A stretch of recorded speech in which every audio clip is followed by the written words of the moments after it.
Hi everyone, it's Fortune Cookie and welcome back to my channel. This video is going to be kind of like an inspirational TED Talk type of thing, whatever, I don't know. But I'm going to title this video that confidence is the very first step. So I've noticed that lately the most frequent compliment that I've gotten is, I love your confidence. Oh my gosh, how are you so confident? And a lot of people, I know now that a lot of people admire the confidence that I have. And sometimes a lot of people will follow that compliment with something that's self-deprecating on themselves, where it's like, oh my gosh, like if I could dance or if I could sing, if I could dress really nice like you, like I'd be so confident. Like, and a lot of people place confidence outside of themselves.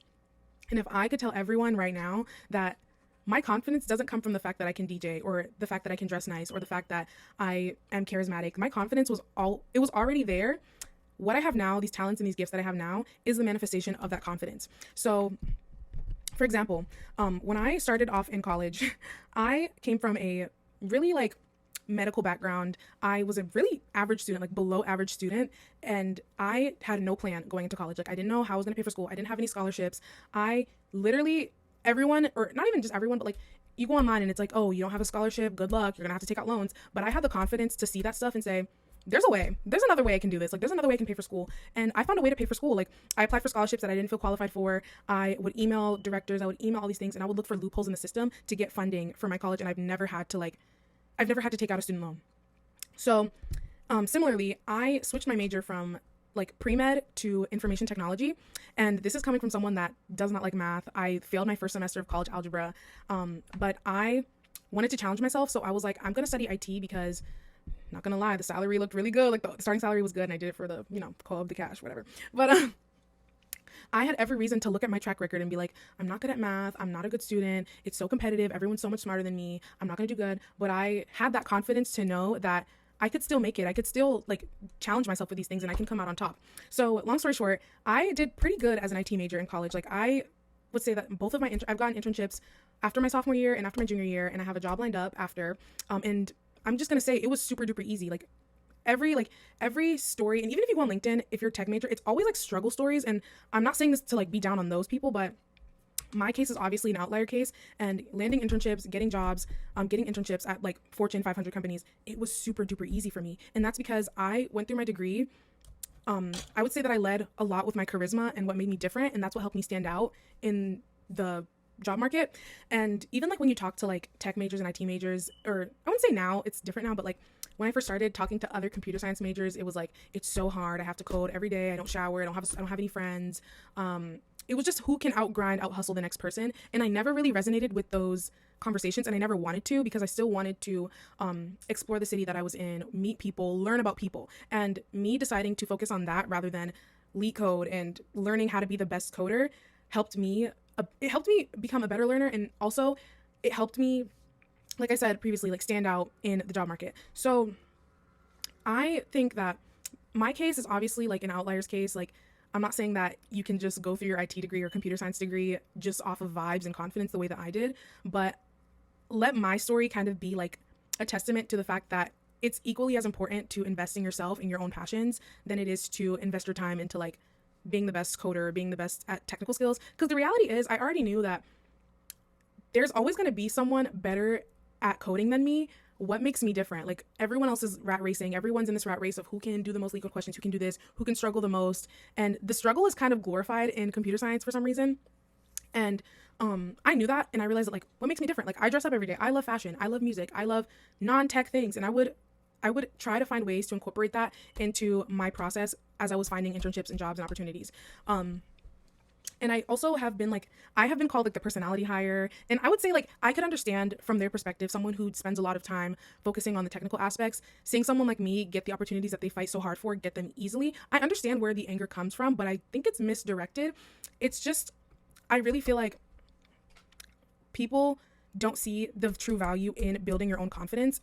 And they think that getting that internship or getting that job or getting this opportunity or getting this partner, getting these things outside of themselves is going to make them more confident. But all that really is, it's just a temporary ego boost that's going to die the moment you don't feel like you're like top of the top in that thing. Or it's just a very fleeting sense of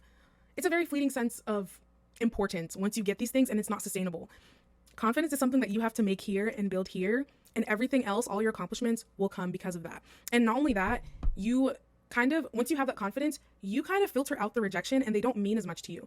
And I'm saying this now, like, I know I said previously that like getting internships and getting jobs was super duper easy for me, but like, I'm pretty sure, like, I was definitely rejected from jobs. I was definitely rejected from like internships and opportunities, but like, I don't really think about those things because for me, it was kind of like, oh, on to the next thing, whatever, they don't get it. Like, and I always like to give this, like, this metaphor, I can't find the word right now, but it's like, when you think of like the telephone music video, the Lady Gaga and Beyonce telephone music video, if you were to show it to someone and they're like, this is the worst music video ever, you'd look at them crazy. You'd be like, you just don't get the vision. And that's what I feel like people need to start framing rejection as, because that mindset helped me become like 10 times more confident. Like, I was broken up with, and in my head I was like, you just don't get the vision. Rejected from a job, they don't get the vision. Like, I am so fun to work with. Like, you just don't get the vision. So this is just a long way to say that, like, if you're struggling with confidence, stop placing your confidence outside of yourself. It's in here. It's something that you need to make in here, and it's all in here.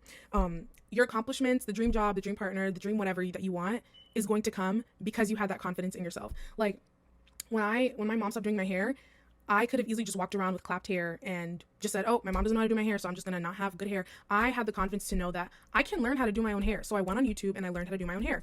Did I look clapped at first? Oh, this is an important part too. Did it look crazy at first? Yes. Did I learn how to do my own hair and now I can like slay whenever I want to? Like, I have a bunch of wigs in my closet. I can do, if I wanted braids tomorrow, I could go to the store and get braids, like, and they would look flawless. Like, you have to be willing to look crazy when you first start because you're learning, and eventually you're going to perfect your craft. And how this applies to me at this point in my life is that I'm learning business. Like, I started my own coaching practice. I want to help creatives, professionals build that confidence in themselves. And I guess that's like, this is kind of like another confidence test for me. I know that I have it in me to start my own business, and I can do that if I wanted to. There's so many resources online to start my own business. So why not just try and look crazy doing it? I looked like, if you go on my LinkedIn, I look crazy. Like, like, and I could easily just be like, oh, I don't want to do it anymore. Like, oh my God, this is so hard. And I obviously have those moments where I want to give up, but every step that I take towards that, towards being the girl boss entrepreneur CEO of my dreams, every time I look foolish, I'm just one step closer to making it a reality.